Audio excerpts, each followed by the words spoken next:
wave to the camera? Can you wave? Yeah. Look it. Say hi. Say hi. It's right here. Smile. Don't move it though. Say hi. That's the fakest smile in the world. Smile. Good job. Two. 2, What's your favorite 2, number? 1, 2, 3. Yeah, nothing's happening. What kind of body is it? What are you saying? You can go see Dada now? Can I have a kiss? Give Can I Mama have a kiss. Give Mama a kiss. Take the camera. Can I have a kiss? What are you doing? Oh, thank you. She's kissing too. Two.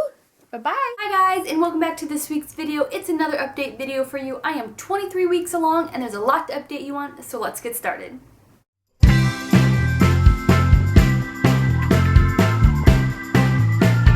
23 weeks along, the baby is the size of a grapefruit and is anywhere between 10 to 12 inches long. And at this point, the baby is listening to your voice. It can hear your heartbeat, respond to noises on the outside.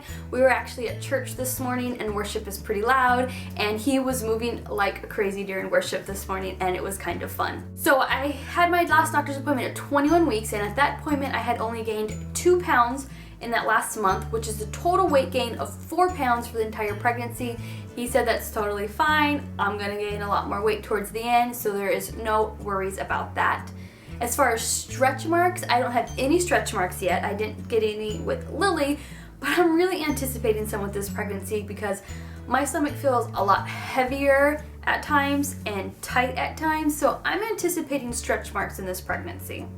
I am feeling a lot better these days. Besides, at the end of the day, I'm just kind of exhausted from the day. I have to pee all the time, and I think more than when I was pregnant with Lily. At my anatomy scan, his legs were crossed and he was kind of like buried on top of my bladder, and I was like, I could tell you that because there's times where all of a sudden I just have this pressure and I was like, I need to pee. So I pee all the time. I pee in the middle of the night. Of course, that just comes with pregnancy of things moving and pushing and drinking a lot of water. Again, I'm exhausted by the end of the day. Everything's kind of tight, but energy-wise throughout the day, I am feeling a lot better. Sickness is a lot better. Appetite is kind of better. By dinner, I kind of don't eat a lot of dinner. I'll force myself to eat something. But yeah, so I'm feeling a lot better than I was. So with Lily, we don't really talk about like baby. If she'll come up to my stomach and start hitting it, we'll tell her be gentle. And we have a dog, so she gets the concept of gentle already. So she'll pet it nicely, but we never really, she's only 16 months old, so she doesn't quite get it. So we don't really say there's a baby in there. But just recently, just in this last week, she was coming up to my belly and like lifting my shirt up and poking at my belly. And then she would just lay her head on there and then she would just cover it back up. And she kept doing that over and over. So now we do say be gentle, and I've said to her, can you say brother? And she'll say a version of brother. So again, she doesn't get it, but it is really cute that she's just kind of noticing the belly and she's kind of messing with it and cuddling with it and poking at it and touching it. And so that's kind of been interesting and fun at the same time. Big updates really come from our anatomy scan that we had at 21 weeks. I think with Lily the first time, you just don't really understand, or I didn't understand or research everything that they were doing.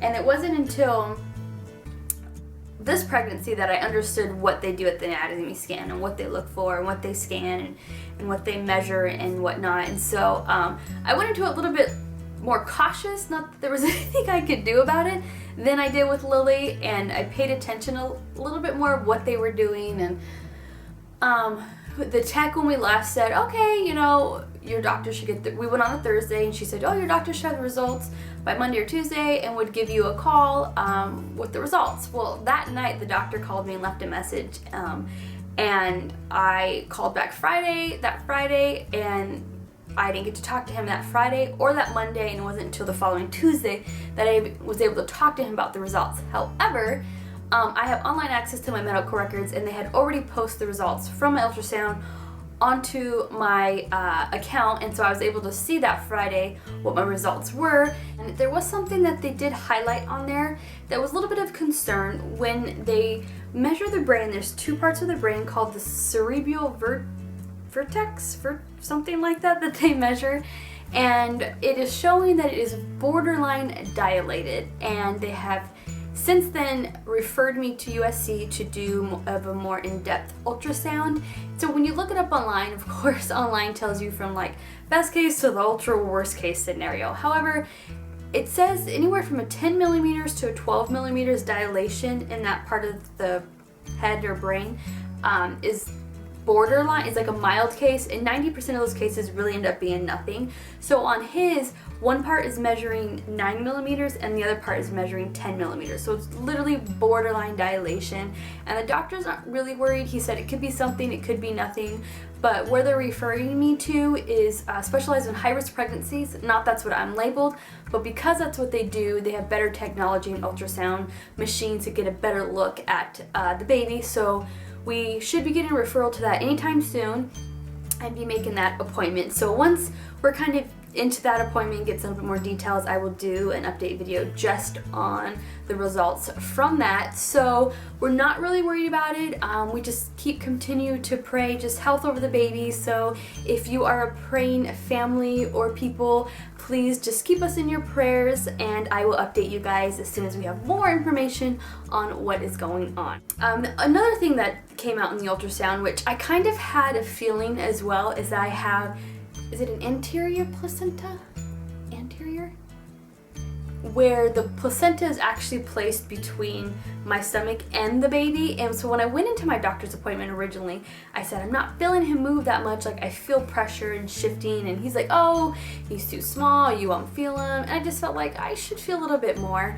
And so the ultrasound showed that the placement of the placenta would make it difficult for me to feel initial like kicks or anything like that on my stomach, because there is kind of a barrier. Now that I'm 23 weeks along, I do feel it a little bit more, but it might be harder for Andrew to kind of feel from the outside as we progress, or to really physically see it. But I'm definitely feeling him a lot more than I was a couple weeks ago, which is kind of nice. Well, that's it for this update, guys. Thanks for tuning in. Stay tuned for more videos and more updates. Again, once we do the in-depth ultrasound, I will let you guys know how that is going. If you like this video, please give it a thumbs up. If you're new to my channel, please subscribe to my channel. I usually put out videos every week, but I'm definitely putting out a little bit more videos as we progress. And there will be a whole series on the journey of the nursery as we start to prepare for the new baby. So thanks for watching, guys. I hope you have a great week, and I will talk to you later. Bye!